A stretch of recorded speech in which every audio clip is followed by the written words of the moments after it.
So yun, update muna tayo guys. Ito may nagawa na tayong flat base snare stand. Kabit muna natin. Yan.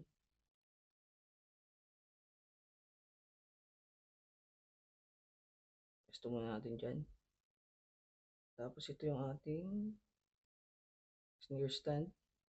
Snare stand ha. Hi-hat stand pala. Yan. So kumpleto na ating mga uh, flat base cymbal stands. Tatlo sila. Isa pang ride. Tapos dalawa pang crash. Tapos kulang na lang to ng pedals. Ay, hindi pala. Single pedal. Drum throne. Tsaka sticks. Tapos yun na lang. Malapit na matapos to. Yan. Maraming salamat. Hanggang sa mga susunod na videos ulit. Alright.